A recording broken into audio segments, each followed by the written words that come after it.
안녕하세요. HSK 전문 강사 백승민입니다.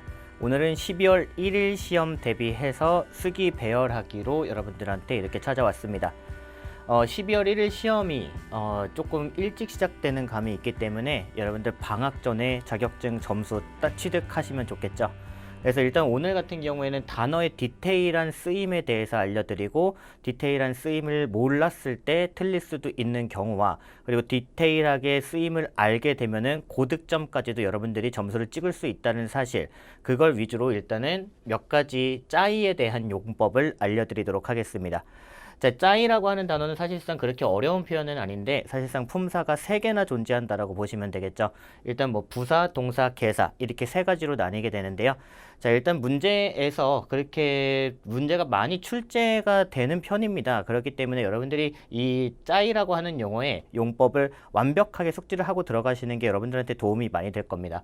자, 일단은 처음으로 보시게 되면은 우리가 짜이, 츠판이라고 할 때는 밥을 먹는 중이다 라고 해서 츠라고 하는 단어 앞에 짜이가 쓰이게 되면은 그 상태가, 그 동작이 지속적으로 계속해서 진행 중임을 나타낼 수가 있는데, 그럴 때는 이제 부사로 쓰인다라고 보실 수가 있겠고요. 다음에 我在家라고 하면 나 집에 있습니다 라는 뜻인데요. 이럴 때는 동사로도 짜이가 쓸 수 있다라는 거죠. 그 다음에 我在家吃饭이라고 할 때는 난 집에서 밥을 먹습니다 라고 하면서 개사로도 짜이가 활용이 될 수도 있습니다. 자, 그러면 여러분들이 사실상 이게 어떻게 구분을 해야 되는지 모르실 수도 있기는 하는데요. 간단하게 이렇게 생각해 주시면 될 것 같습니다. 짜이 외에 수어로 쓸만한 단어가 있으면은 짜이는 부사의 역할을 하게 되겠고요. 다음에 짜이 외에 수어로 쓸 단어가 없고 장소가 있으면은 짜이가 동사의 역할을 하게 되겠고요. 그 다음에 짜이 외에 수어가 있는데, 수어로 쓸만한 단어가 있는데 장소도 있으면은 짜이는 그럴 때는 이제 개사로 쓰일 수도 있겠다라고 보시면 되겠습니다. 근데 사실상 이렇게 그냥 공식으로 간단하게 정리하겠습니다. 짜이 뒤에 수어가 있으면은 바로 부사라고 생각해 주시고요. 네, 짜이 뒤에 장소가 있는데 별다른 동사 수어가 없다라고 치면은 짜이가 동사의 역할을 할 수 있다.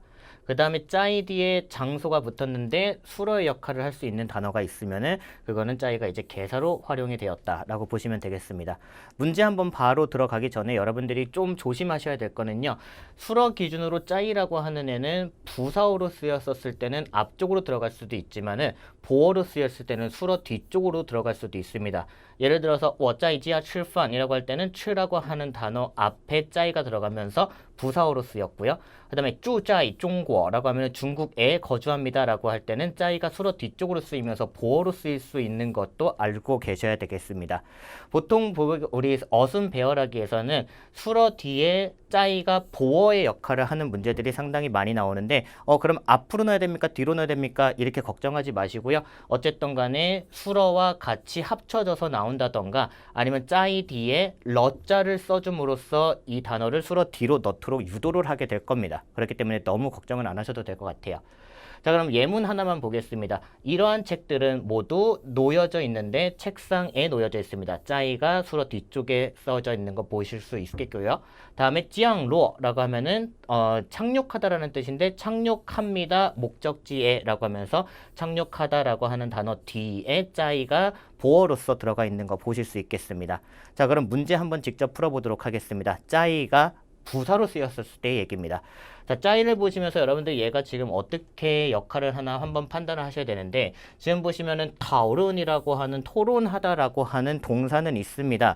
그런데 장소의 역할을 할 수 있는 단어들이 없네요. 그러면은 지금 요렇게 들어가실 수가 있겠습니다. 토론 중이다 라고 해서 부사로 쓰인 거를 보실 수가 있겠고요.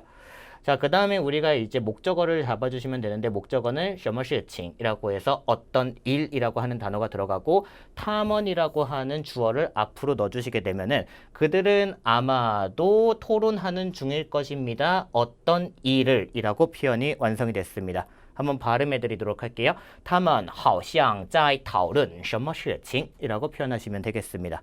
다른 문제로 바로 가보겠습니다. 동사로 쓰였을 때 한번 볼까요? 자, 동사로 쓰였을 때는 장소가 있어줘야 되는데, 지금 보시면 짜이 뒤에 超市라고 하는 슈퍼마켓이라고 하는 장소의 역할을 할 수 있는 단어를 같이 걸어줬죠.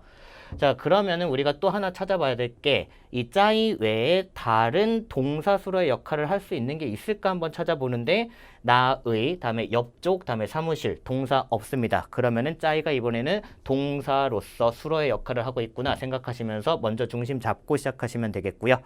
그 다음에 더자가 있죠. 그렇기 때문에 더자 뒤에 명사를 알맞은 걸 껴넣게 되면은 나의 사무실은 슈퍼마켓에 있다. 의미가 조금 불충분한 것 같습니다.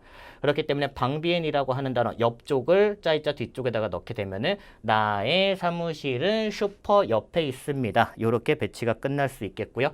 여러분들 짜이가 동사일 때는 장소와 방위 표현이 짜이 뒤쪽으로 연달아서 들어간다라고 하는 사실을 좀 기억하시고 들어가시는 게 좋겠습니다.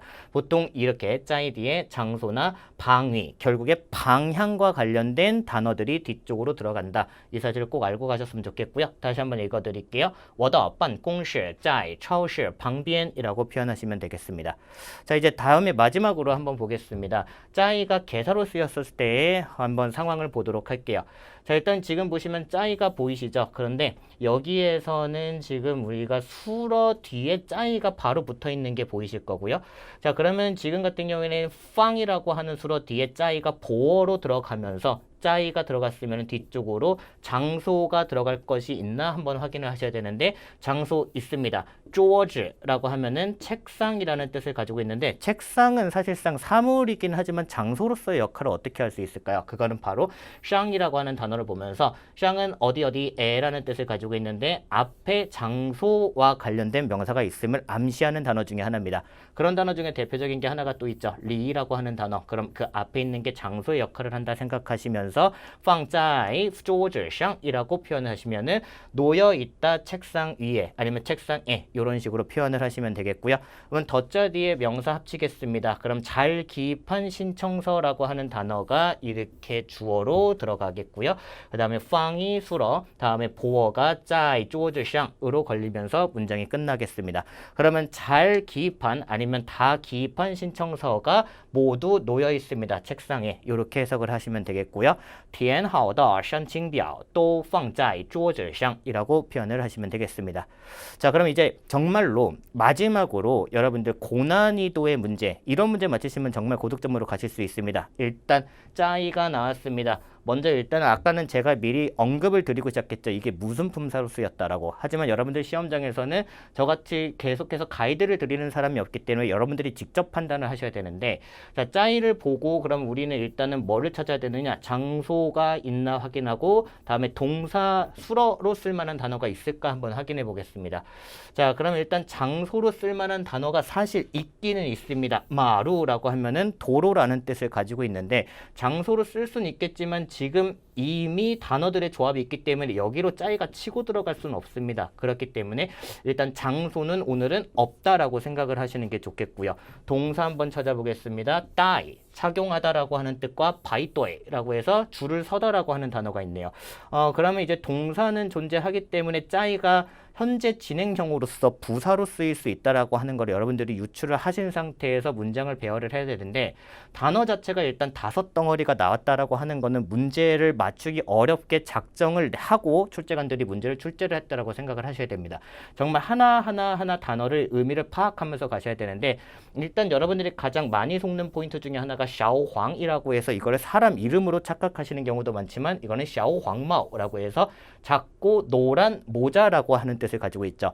일단 더자가 있습니다. 그렇기 때문에 명사를 합쳐줘야 되는데 더 뒤에 학생을 합쳐주면서 샤오황마오다 쉐셩이라고 하면은 작고 노란 모자인 학생, 뭔가 의미가 조금 불충분한 것 같습니다. 그러면은 따위를 한번 앞쪽에다가 넣어보시게 되면은 착용한 채로 있는 어떤 것을 작고 노란 모자를 착용하고 있는 학생, 요게 일단은 주어로 잡혀 들어갈 수 있겠구나 라고 하는 거를 여러분들이 유추를 하시고요. 그 다음에 수러는 그러면 명확하게 바이또이라고 하는 수러와 다음에 꼬어라고 해서 건너다, 지나다라고 하는 뜻을 가지고 있는 수러 1, 수러 2 두 가지의 수러가 들어갈 수 있겠죠.